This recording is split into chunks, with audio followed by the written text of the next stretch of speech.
എല്ലാവർക്കും നമസ്കാരം. കൊച്ചി സർവകലാശാല വനിതാ പഠന കേന്ദ്രത്തിന്റെ ആഭിമുഖ്യത്തിൽ സംഘടിപ്പിച്ചിട്ടുള്ള അന്താരാഷ്ട്ര വെബിനാറിന്റെ 7ാമത്തെ സെഷനിലേക്ക് എല്ലാവർക്കും സ്വാഗതം. കോവിഡ് കാലത്തെ ആരോഗ്യ പരിപാലനം എന്ന അതീവ പ്രാധാന്യമുള്ള ഒരു വിഷയമാണ് ഈ സെഷനിൽ ചർച്ചയ്ക്കായി സ്വീകരിച്ചിട്ടുള്ളത്. ഈ ഒരു വിഷയവുമായി ബന്ധപ്പെട്ട് ഏറ്റവും ആധികാരികമായി സംസാരിക്കാൻ കഴിയുന്ന ഒരു വ്യക്തിയായ ഡോക്ടർ AK ജയശ്രീയാണ് നമുക്കിന്ന് അതിഥിയായി ലഭിച്ചിട്ടുള്ളത്. Kannur Pariyaram academy of medical സയൻസസിലെ കമ്മ്യൂണിറ്റി മെഡിസിൻ വിഭാഗത്തിന്റെ വകുപ്പ് മേധാവിയും നിലവിൽ കോവിഡ് നോഡൽ ഓഫീസറുമാണ് ഡോക്ടർ AK ജയശ്രീ. പൂനെയിലെ ആംഡ് ഫോഴ്സസ് മെഡിക്കൽ കോളേജിൽ നിന്നും കമ്മ്യൂണിറ്റി മെഡിസിനിൽ MDയും വെല്ലൂർ ക്രിസ്ത്യൻ മെഡിക്കൽ കോളേജിൽ നിന്നും HIV മെഡിസിനിൽ ഫെലോഷിപ്പും ഡോക്ടർ AK ജയശ്രീക്ക് ലഭിച്ചിട്ടുണ്ട്. ഏറെക്കാലമായി പൊതുജനാരോഗ്യ സംബന്ധമായ വിവിധ പ്രൊജക്റ്റുകളിൽ റിസർച്ച് അസോസിയേറ്റായും പ്രവർത്തിച്ചു വരുന്നു. HIV ബാധിതർക്ക് വേണ്ടിയുള്ള national blindness control programme QTI project തുടങ്ങി നിരവധി പ്രൊജക്റ്റുകളുമായി ബന്ധപ്പെട്ട് പ്രവർത്തിച്ചിട്ടുള്ള ഒരു വ്യക്തിയാണ്. ആരോഗ്യ പ്രവർത്തനത്തോടൊപ്പം തന്നെ സാമൂഹ്യ പ്രവർത്തനം, മനുഷ്യാവകാശ പ്രവർത്തനം, സാമൂഹ്യ വിമർശനം എന്നിങ്ങനെയുള്ള വിവിധ മേഖലകളിൽ നിരന്തരമായി ഇടപെട്ടുകൊണ്ടിരിക്കുന്ന ഒരു വ്യക്തി കൂടിയാണ് ഡോക്ടർ AK ജയശ്രീ. ഈ സെഷനിൽ വിഷയം അവതരിപ്പിച്ച് സംസാരിക്കുന്നതിനായി ഡോക്ടർ AK ജയശ്രീയെ സാദരം ക്ഷണിച്ചുകൊള്ളുന്നു. Good afternoon, everybody. First, I will thank the university for inviting me for the presentation. We are all having a very difficult situation in this period of COVID pandemic. We are trying to survive it. We will definitely survive it. In terms of vulnerabilities, we know that Kerala is very much vulnerable to a pandemic like this because of many reasons. One is mainly the population density. For any communicable disease to spread, the thickly populated state is definitely more vulnerable when we compare to other European countries and all. And another thing is many people are migrating. There is a lot of mobility towards Kerala and also from Kerala. Then we have a very large number of old population. The population composition, if you look at it, 12% of Kerala population is elderly.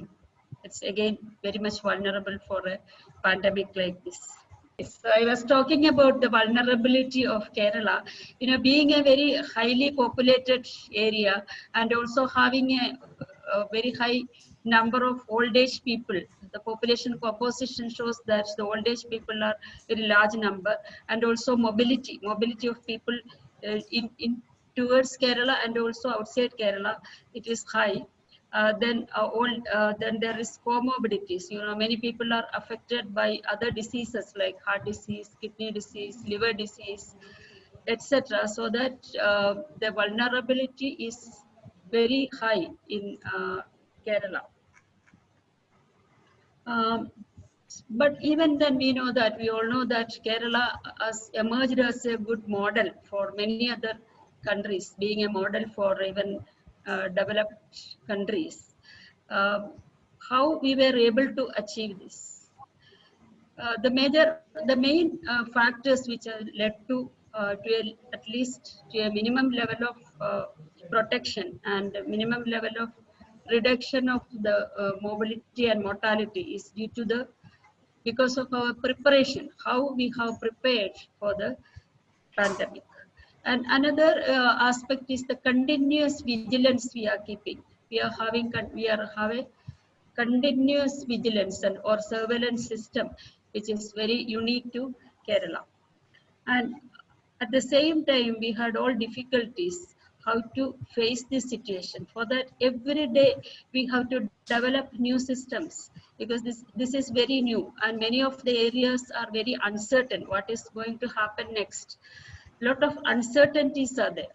So every day we have to change our strategies and every day we have to come up with new systems. This all very much challenging.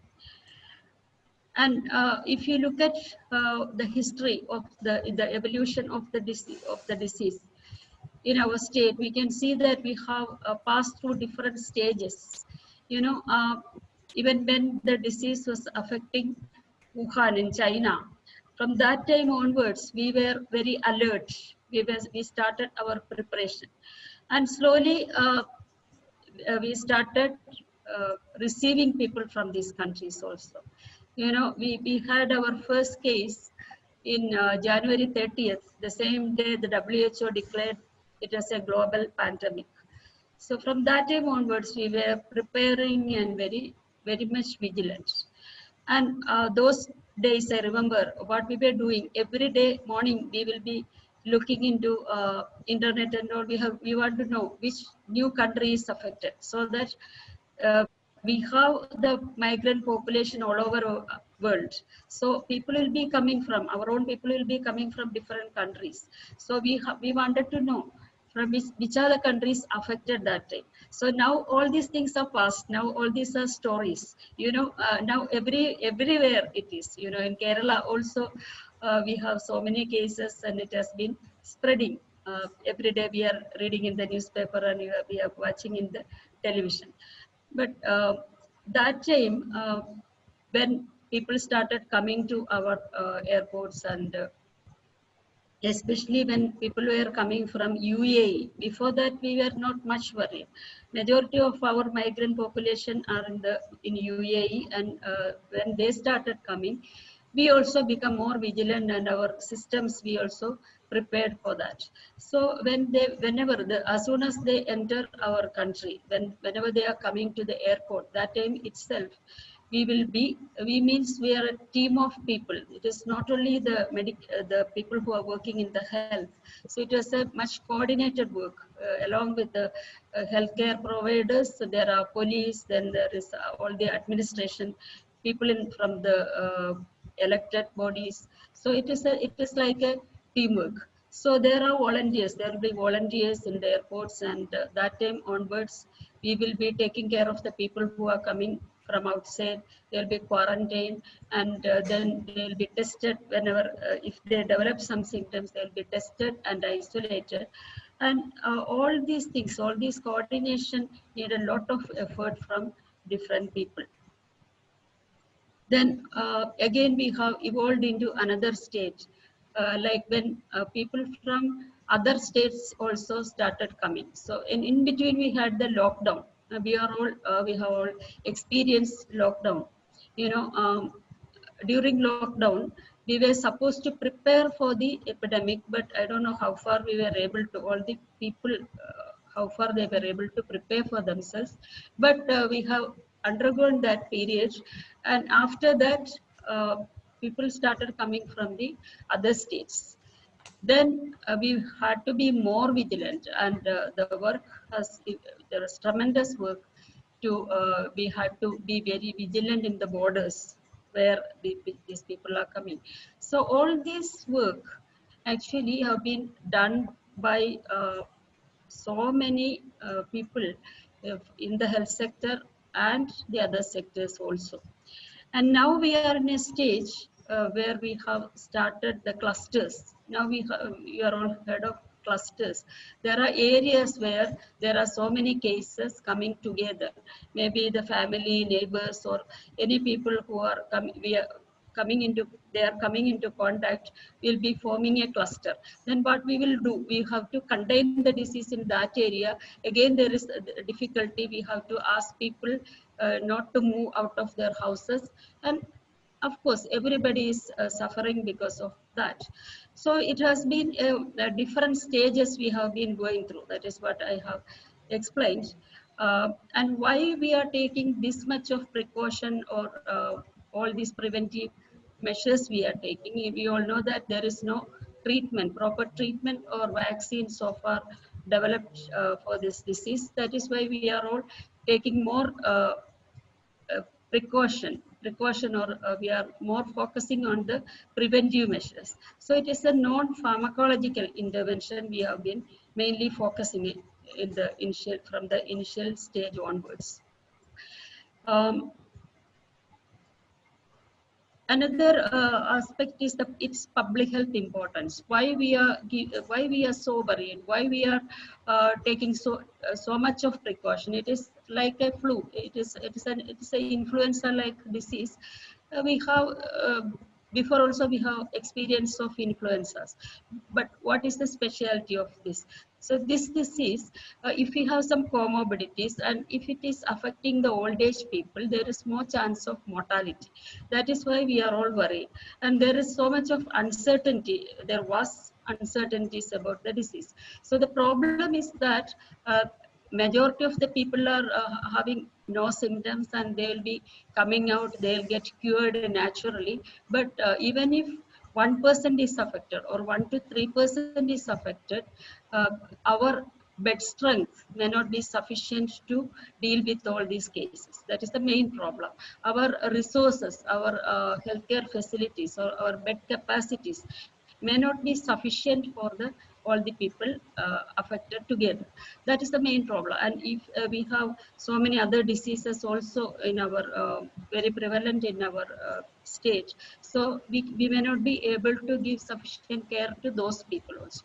That is why we wanted to flatten the curve of the disease. So we didn't want to a sudden rising of the sudden upsurge of the disease. So we are all preventing it to, or we are trying to bring down the number of diseases.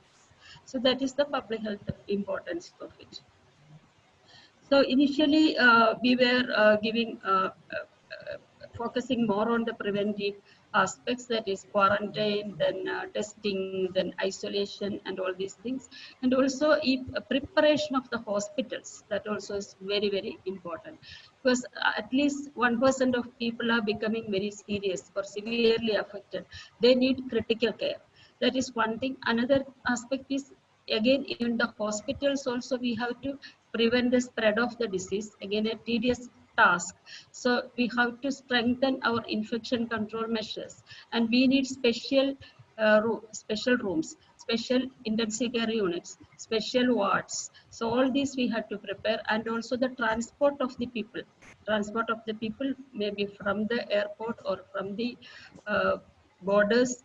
They have to be transported in ambulances, they have to be taken care of, and the healthcare providers, they have to be in personal protective equipment. That also may not be sufficient, so we have to procure sufficient personal protective equipment. All these things are a major task. So those who are working in the, we even had a mock drill. Now we were doing some mock exercises, so that if when a patient is coming, we have to see that everything is ready, everything is prepared, without even giving a chance of transmission of the disease to any of the patients or the healthcare providers.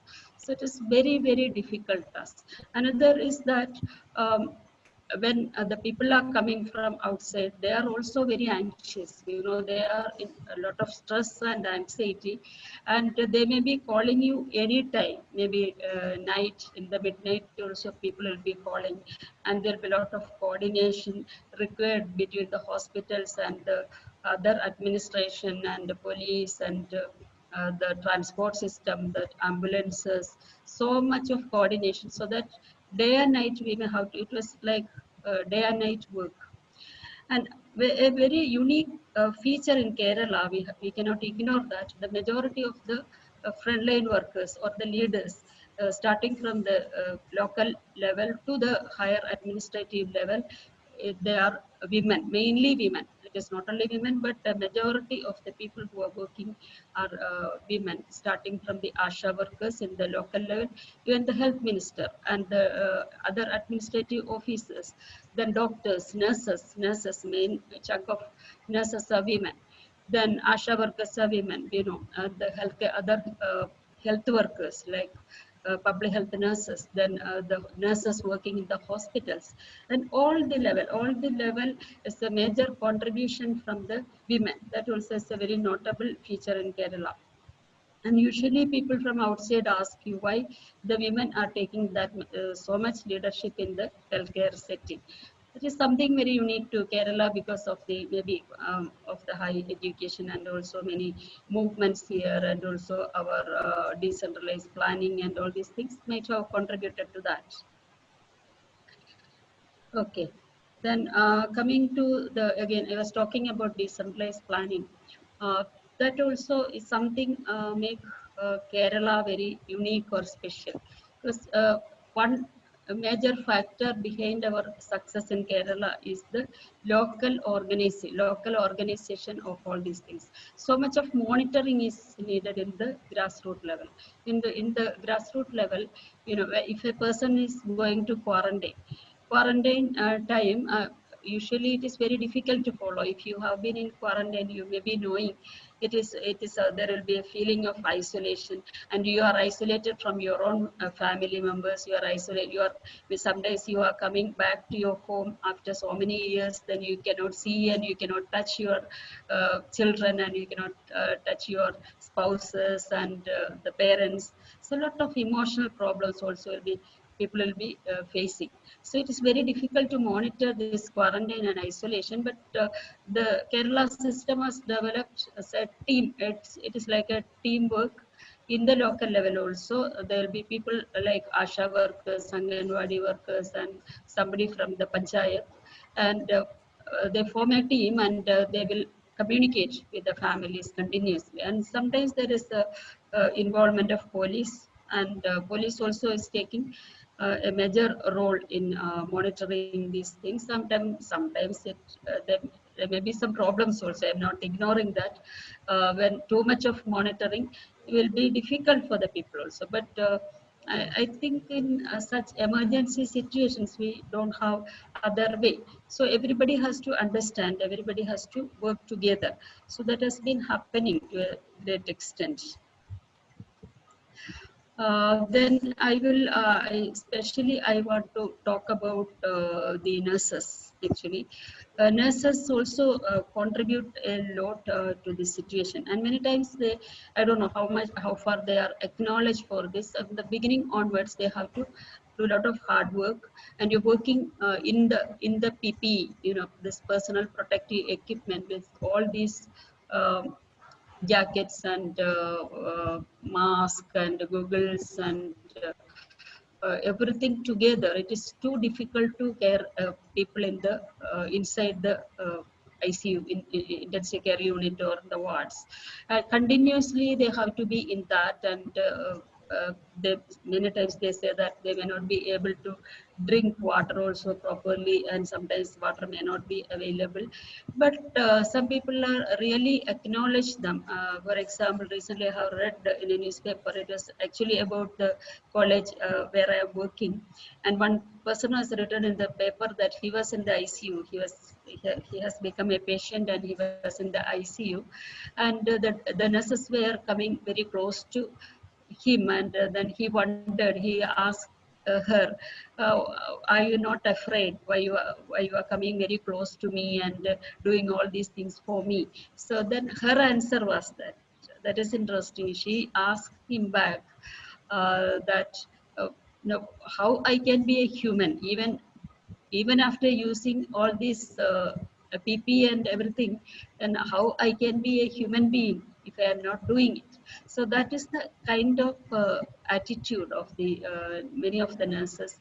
That is how they are working. That is how they are doing some extra effort. And also there was another incident in Kottayam Medical College. Again, it has come into the media, and there were two very old people admitted in the intensive care unit, and they were very much agitated. You know, in very old people, they are very stressed and agitated, and the nurses were they were even singing songs to them, and also telling them stories. They were working very close to them, and finally that nurse also got this COVID-19 transmission.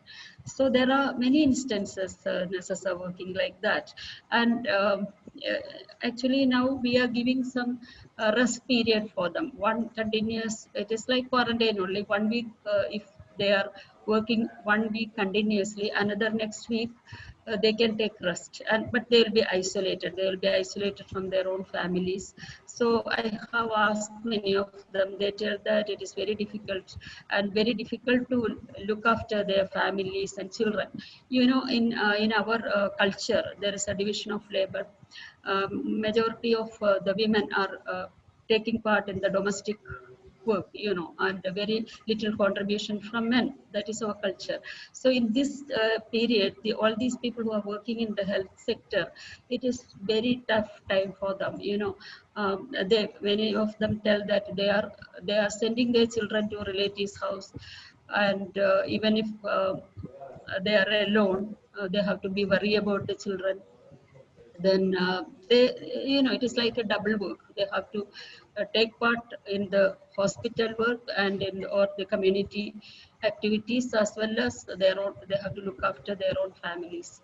It is a very, very difficult time for them. Then it is not only nurses. Then if you consider the other community volunteers like ASHA workers or the community health workers, the JPHN and all these people also having similar work. You know, they have the additional responsibility of contacting the families. You have to contact all the families and talk to them, and if they are develop some symptoms, they have to identify early. They have to arrange ambulances. They have to send them to the hospitals, and when they go back also again, we have to see that they are they are keeping the quarantine or isolation, any issue. So it is again like continuous work without any rest. Well, most of the health workers are working like that from January onwards. I think January or February. Sorry, from March onwards. It is in March we have got many infected people here. So that time onwards they are working like that. Then laboratory, you know, laboratories. Initially we know that Kerala, we didn't have any single laboratory which can diagnose COVID-19 in the initially. So in the first weeks we were sending all the specimens to National Institute of Pune, National Institute of Virology in Pune. Whereas immediately we started developed our own labs. There is one branch in Alappuzha, and now we have our own labs in almost 2-3 labs minimum in all the districts. But the laboratory workers, they also have a very, very difficult time. That is what I wanted to tell. That those who are working in the laboratory, either scientists or technicians, any time there will be a report has to be given. You know, it is a lot of tension among the family members and even the administrative people. Everybody may need an immediate answer. You know, somebody's specimen is given for test and the result is awaited. Sometimes a dead body, a person might have dead, and their body, they have to keep the body until the result comes. So even laboratory workers, they have to work continuously like 24 hours. And one of my friends was narrating me one day, and I have become too stressed. I am so much stressed. I can't do anything now. I have gone to that situation. So all these sectors, I think, and people like us, those who are in the public health, we also have to collect a lot of data collection continuously, contacting these people and talking to these people. Then there are counselors, you know, counselors also. It is not very formal counselors now. Everybody has to do a counseling. Those who are working with them, maybe for data collection, we will be calling them. Initially, there will be a lot of resistance from some people. You know, they may not. Some people may like to talk to others. There are some other people, they don't want to talk to them, talk to anybody, because they need some privacy. They may feel that when they are coming back and already they have some, everybody is thinking that they are spreading COVID, that kind of stigma is there, and they don't have any privacy, and everybody is intruding our personal life. So there will be a lot of resistance from them to talk to us. But later it is very difficult to establish a rapport with them. And after that, some people will become very friendly, and they will, finally it will be the other way. They will depend on the people who are talking to them. And then they will they may demand things, they may need their needs, they'll be presenting their needs also. I have seen many even doctors and nurses working in the hospital sometimes. Then another very difficult thing is that the COVID patients, when they are admitted in the wards, it is not only patients, even if they are suspects means they are not diagnosed, we think we assume that uh, they have the virus in their body because they are high risk, they are coming from a high risk area. Then they are suspects. Even the suspects and the positives also, we don't allow bystanders. There is no bystanders, they are in the hospitals, nobody to listen to them, to attend to their needs. So whenever anybody calls them, they'll be having many needs. And I have seen people, doctors and nurses, even providing things like dress or even chappals or whatever they need. Sometimes they ask for fruits, they get for them. It may not be routinely, but there are people doing like that also. So it's even the relationship or the care has taken another dimension. That is what I think. It is not a conventional way of care. It has taken a different type of care. I think these things we may have to document, or I don't know, in future also there is a different kind of care maybe coming into place, I think. Otherwise conventionally a care, especially a doctor's care or nurse's care, what comes to our mind is maybe a smile. Okay, we always say that the doctor has to have a smile and the nurse has to have a smile so that the patient may feel very comfortable. But what can we do with the mask? The unique feature of human beings like smiling is blocked by wearing the mask. But it is inevitable, that is the main barrier we are making to prevent the transmission of the disease. So there is no other way. So that another is touch. If there is a touch from the doctor, a touch from the nurses, it will be very comfortable for the patients. But that also is denied. As much as possible, doctors and nurses also will be keeping a distance, and even if they are going nearer all these personal protective equipment, we don't feel like human beings. We also look like robots. Okay, so that also is not there. Touch, smile, and a very inevitable kind of expressions have been denied. But at the same time, we are developing other alternatives. So what kind of care we are giving? Even robots are being used. Robots are used in our ICUs and places like that, so that the carers need not have to go to the patient very closely. So the robots will take the information from the patient and pass on to the healthcare providers. When that also is happening, but not always and not fully. Okay, but a kind of care, how we are transforming, being transformed of our system of care, or our uh, function of care is being changed. That is what I wanted to bring through this. Okay. Then other people, those who are cleaning staff, and many often they may be ignored. There are people like trolley workers, those who are taking the patient to the ward or ICUs. They also have to be given all these protective measures. They have to be cared. So the care we give to the care workers also very important in this era of pandemic. We have to take the welfare of the carers also. And I think to a certain extent that is taken care of by the state also. For example, our minister, health minister Shailaja teacher also, in most of the time she will be having the discussion with the healthcare providers. Almost once in a week she will talk to all the healthcare providers. So she also is very careful in the fact that she'll tell that you have to look after your health also. Maybe you can take rest one day, and your colleagues maybe that day your colleagues will be doing your duty. That kind of understanding or sensitivity also is there, but that may not be helping. Many times, even if we want to take rest, may not be possible also. For many people, it is not possible because another person may not be, cannot replace us. You know, if you want to give a particular information about a particular patient, maybe another person cannot do it. And the strategic changes also, you know, as I told initially, there's so much of evolution is happening, and every day things are changing, and every week the things are changing. So the number of the workload will be different, and the number of people affected are different, and the kind of people also is affected also may be different.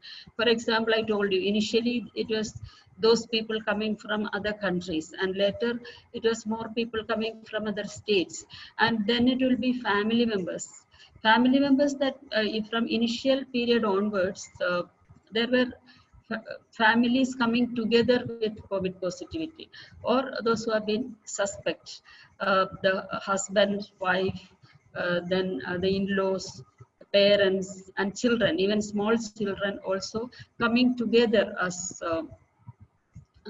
either suspects or as patients. So in those situations, it is very difficult to take decisions also, whether these people can be put together in a room, or they can be put in a separate room. Another area is pregnancy. You know, how the pregnant women are being affected. I told you in the families, we have so many pregnant women coming positive, or they might have, sometimes they might have contracted the disease from the husbands. And it is very difficult, you know, the husbands are coming from outside country or outside state, and even if we advise quarantine, practically it may not be possible. And these pregnant women, the kind of care usually we are giving to the pregnant women, either in the home or in the hospital, may not be possible. It may be different, and it may be difficult also to give care to pregnant ladies. And now many women or pregnant women, we have priority given to the women, pregnant women from the other countries. So large number of pregnant women were coming at a time, but we may not be able to give sufficient care to all of them. They are also finding difficulty to find a gynecologist or find a doctor. You know, another thing in Kerala is that majority of the pregnant women are going to private institutions for their checkup. But what happens in the COVID period, in the private sector, many of the private hospitals, they are not catering to the needs of the COVID positive people. They don't even allow them to go to the hospital, some of the hospitals. So they have to depend fully on the government institutions. Sometimes it will be very difficult. And if I share our experience, I am working in Kannur, and Kasaragod is our nearby area. Many of the people were going, even pregnant women were going to Karnataka. It is a border. Since it is a border, they were going to Mangalapuram or Mangalore. Then the border is closed now. Before the Karnataka, they closed the border, and they were not able to access services. In Kasaragod, there was no medical college functioning that time. Now they just started, and there are not so many hospitals. So it is very difficult for them. And for the pregnancy and delivery, again, even healthcare providers may be very apprehensive. Only very few people and very few institutions give them care without any fear. Then if you look at maternal mortality, you know, Kerala is one of the major achievements, or the major indicators of women's health is maternal mortality, which is almost similar to other developed countries. You know, something we have achieved very, very much. But this COVID period, actually, I don't have any evidence now, but from anecdotal evidences, we can see that maternal mortality a little bit higher side. We may need more studies and more investigations into that. And also stillbirths or abortions. Again, we have to do some studies because of many factors, like lack of access to service or the care they were receiving at home. Any lack in the care at the home also, we have to look into that. In that way, I think women have a special features in the COVID period, we have to investigate, or we have to find out. Then elderly women also, same thing. We had many elderly women here admitted in hospital, and elderly men also, they also have problems, but the women sometimes they need some special attention. They are mental stress and emotional areas, some special attention may be needed. We had one very old woman, she was not at all cooperating, she needed a lot of attention. She already had some mental issues. Then finally we have arranged uh, kind of, video talking facilities were given to her. And telephones. This actually the use of phone. We have to admit that because of this uh, cell phones and other communication methods, we were able to handle so many issues in this COVID period. Otherwise, it would have been very difficult, I think. Now we have this video talking through telephone or computers and all. It's a relief actually. These are all alternatives. We're talking about alternative kind of care, maybe through the robots, through telephone, talking through the telephone. Many times we are talking to the patients through the telephone. That also do a lot of comfort to the people who are uh, left alone or isolated in the rooms. That also will be comfortable for them. And if they want something, they can also talk to us. But in ICUs, intensive care units, and all, it is difficult. So we have to develop alternatives. That is what I was trying to focus on. If it is not conventional kind of care, we have to find out new methods of care. And to a certain extent, talking to them continuously will be helpful, and we can identify the issues. And there are so many issues like the emotional problem because of kind of rejection or denial of care from own family members. That is something by which many people got affected.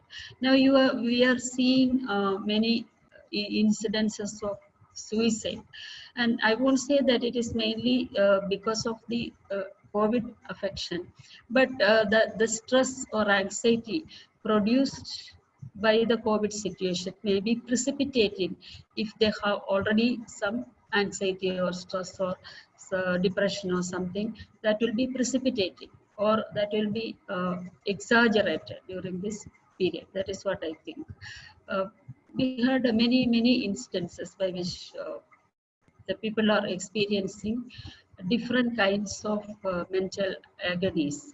They already might have had some kind of interpersonal conflicts or adjustment problems with the society. They may be aloof from society. They may be already isolated. In such situations, if there is something like this comes, it's like a social stress. When there's a social stress like COVID also, then everything will get precipitated. So there's so much role from the side of the mental health providers also. For that also, uh, the state has developed some systems like counselors, those who are free, those who are do not have other job. They can come as volunteers. There are many volunteers giving counseling, or there should be some training also. With totally untrained people, it will be difficult. So there can be some can have more trained people or trained volunteers for this. Then there is a need of debriefing among the counselors also. They may be uh, experiencing stress from the affected people also. And another problem with the mental health providers is that meeting the person directly, it will again give much comfort to the person, those who are in stress, if the counselor is coming close. But that also is difficult now. Even then, there are some psychologists and psychiatrists, they will directly go to the patient with all the personal protective equipment. They directly go to the patient and talk to them. But there are other people, those who talk through telephone. So all these are very, very important. Recently, there was some incident. One person called in the midnight and to a call to a counselor, and that counselor attended. The person was talking about suicide. He told that they will commit suicide if somebody was not attending. So we are able to prevent suicides also sometimes. We had another incident in which one person came from abroad, and his father was admitted in the hospital, and he actually wanted to care his father, and later others found that he has come from another country, so other people didn't want him in the hospital. It was not allowed, because he had to be in quarantine. So others found that he is in quarantine. So immediately the hospital authorities informed the family members that he cannot be here, and instead some other people has to be here. Then immediately the family members also got very much upset, because if they tell these things to their neighbors, then the neighbors won't accept it. That's a major problem. The other people also have some irrational fear. Actually, we don't have to fear it. We have to take the actual precaution. There is no point in having fear, unnecessary fear. So some people have some out of ignorance. People have a lot of fear. So this man, he couldn't go back to his home also. He didn't know where to go. Then actually we have provided him another room in another hotel, in a lodge. We have arranged another accommodation. Again, we had the problem. If we inform all these things to the hotel owners, they won't even give a room. Now, I am talking all these practical difficulties and how people get stressed, because nobody is accepting the person, either the family members or the hospital or the hotel. Then what they can do? Now, this is the kind of complexities we face in this COVID situation. So we have to address this issue of stigma. That is what I want to emphasize. The stigma, the stigma is not actually like the stigma towards HIV or similar things, but here also there is some kind of a social, it is not the social distancing we are talking medically. That is not actually social distancing. It is actually physical distancing which we want. On the other side, we have to come close in the social level or societal level. There should not be any distancing. There should be closeness. That closeness we can bring through telephone talking through telephone or through many other ways. Now we are organizing this webinar. So similarly, we can have many gatherings through in the virtually also we can have gatherings many times, or we can keep the physical distancing and we can have many entertainments. But the support is the most important thing. We have to support the other people. It is not like that, like, okay, oh, this person has got an illness, because of him or her we are suffering. Why this person has come from another country, that is why we are suffering, why they have gone out, and so lot of irrational things are also happening. And I've seen even the healthcare providers, somebody was chasing out a man who has come out of quarantine. That is not the way we have to approach this issue. People will understand. We have to talk to them, and we have to be rational or reasonable. Many times because of this lack of scientific approach or lack of rationality, we are going with fear. There is no need of fear, and we have to give support to the people who are around us. If somebody is having COVID, we have to give them all the psychological support. Otherwise, imagine their situation. They are in a very isolated, physically they are isolated. At least we have to give mental support. I have seen that some people say, especially in flats, In flats, if there is in one house there is a person so contracted the disease, actually there is no need of other people going away from the flat or sending this person also out of the flat. We can very well stay in our own house. Only one room is required. The room should be separate with an attached toilet preferably, and we can stay in our own homes, our own flats. What is the problem?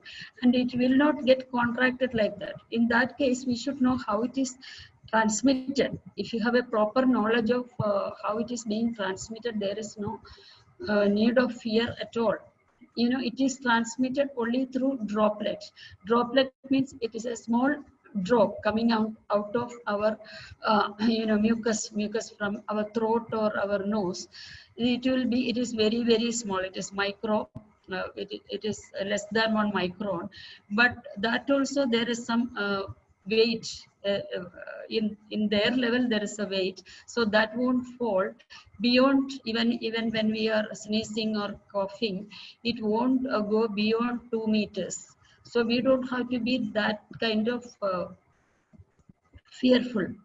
And the only one problem is that if you are in air conditioned room, or if you are in a very congested place, in lift and very congested areas, there is a possibility of this droplet being in the atmosphere. And that also we have to see vision. That is why our theaters are closed. The cinema theaters are closed, and the markets also. When we are going to crowded places in or marketplaces, we have to be very careful. Then we have to wear mask always, because mask is preventing. That is why we have put the slogan, break the chain. We have to break the chain of transmission. That is the only thing we have to do. And we have to be careful. We have to keep a distance from people. And especially in the very narrow places like lift or corridors, or where this air conditioned cars, all these places we have to be careful. But we don't have to be afraid if there is another person living very near to our house with a closed door. Why we have to be afraid? We don't have to be afraid at all. Then from this irrational fear, we are stigmatizing people and we are chasing people away from us. That should not happen. We have to be very supportive. That is one thing we all have to take care of in the COVID situation. So that is another dimension of care. And I think I will summarize, and then if there is any question, I can invite from people a few questions if time allows. My point is that the care in the COVID time is taking new dimensions, or new methods, new modes which we were not familiar, maybe changing our culture also in future. You know, we were asking people to hug and kiss, and that was our expression of love.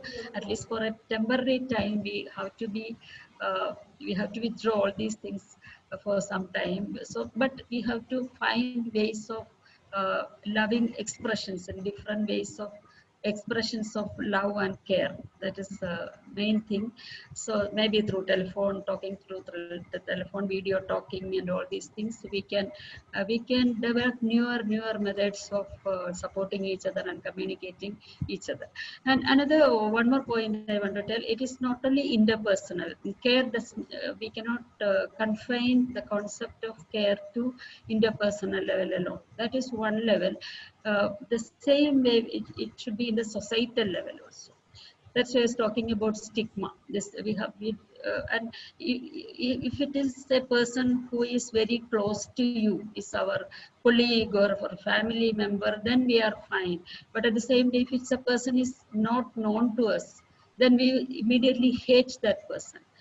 That should not happen. That hatredness should not come from us. So that's why care in the societal level also is very important.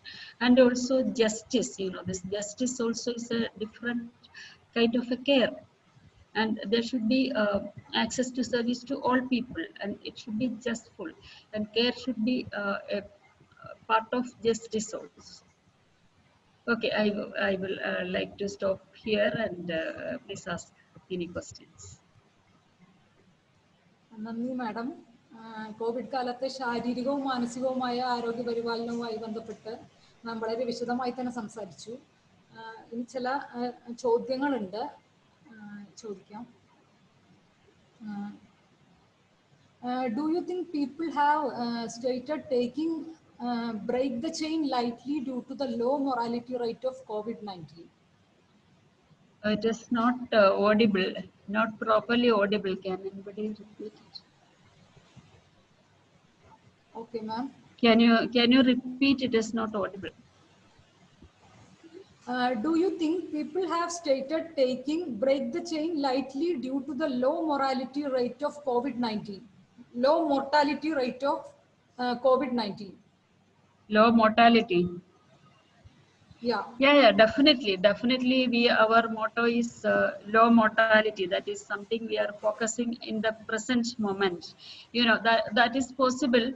You know, I told you in the beginning, the mortality is mainly to those people those are very old or having comorbidities. Not always. I'm not saying it is always, but the chance is more. It doesn't mean that young people won't die, or people without comorbidity do not die. It is there for any person can die of any disease. It is not only COVID. Other infectious disease also can cause mortality. But the thing is that the percentage of mortality or the chance of being dead is more for the people in the old age and with the comorbidity. So our strategy is like that. That is why we talk about reverse quarantine. So you might have heard of reverse quarantine, in that we are trying to protect our old people and those who are having with the other diseases. That also is very high. You know, it is not only old people. In our Kerala, there are people with diabetes, hypertension, and even liver diseases, kidney diseases, even in younger age group. We had 2-3 people, 4 people died in the last 2-3 days in my own hospital, in a comparatively younger age group, that is in the 40s. But all of them had other diseases. All of them had kidney disease or liver disease or some other diseases as comorbidities. So we have to give special care for these people. But even then there is a limit. Of course, they already their pathology is there. So there are some limitations, but so the protection given to them is very, very important. Other people to make sure that our own family members, those who are having other serious diseases or elderly people, has to be protected by being exposed. So it may be difficult, but we have to do it. They have to be given special rooms, or we have to keep a distance away from them. We are going out. We means I am also old person. I also come to that category. But you people, those who are young people, you have to take care of the old people. You don't go to them, because the young people will be going outside, meeting so many people. So when we are coming back, we have to use sanitizers and masks, and you have to keep a distance from the old people. And hospitals also, we have to give special attention to these people. Okay, thank you, ma'am. Another question. Can we believe that online counseling will solve real issue? Talking about online counseling. Yeah. Online counseling will solve real issue? Before? Ma'am, can you hear? I think volume is a little low. Can you increase the volume of your mic? Hello, can you repeat, please? Okay, ma'am. Yeah. Okay, ma'am. Yeah. Can we believe that online counseling will solve real issue? Talking about online counseling. Okay, any issues with online counseling? Yeah. Yeah, online will it counseling. solve real issue? Will it solve the real issue? Is it effective? Okay. Yeah, online counseling, of course, it's a lot of impact for online counseling. That it is not only always direct counseling. Online counseling also help a lot. There's so much. I think it has got a very good impact on people's psychological status or emotional status. It's very good, I think. But we have to ask them whether they are comfortable with that, whether they want it. Some people may need privacy. Then some people have complained like, so many people are calling us, and sometimes they may, first we have to make them comfortable. You have to ask them, okay, whether they need it or not. I mean, but majority of people like it, they need it, they want somebody to talk. And some people sometimes demand even magazines to read something, and they want some music. People have different tastes and different needs. So but it's a tremendous help for them. That is what it is. Okay, അപ്പോൾ വേറെ കാര്യമായ ചോദ്യങ്ങളൊന്നും വന്നിട്ടില്ല. അപ്പോൾ ഈ session നമുക്ക് ഇവിടെ അവസാനിപ്പിക്കാമെന്ന് തോന്നുന്നു. വളരെ നല്ലൊരു സെഷൻ ആയിരുന്നു മാഡം. മാഡം വളരെ ഇൻഫോർമേറ്റീവ് ആയിട്ടാണ് സംസാരിച്ചത്. വിഷയം വളരെ വിശദമായി തന്നെ സംസാരിച്ചു. അപ്പോൾ മാഡത്തിന് കൊച്ചി സർവകലാശാല വനിതാ പഠന കേന്ദ്രത്തിൻ്റെ നന്ദി അറിയിക്കുന്നു. Thank you ma'am. Thanks. Okay, thank you.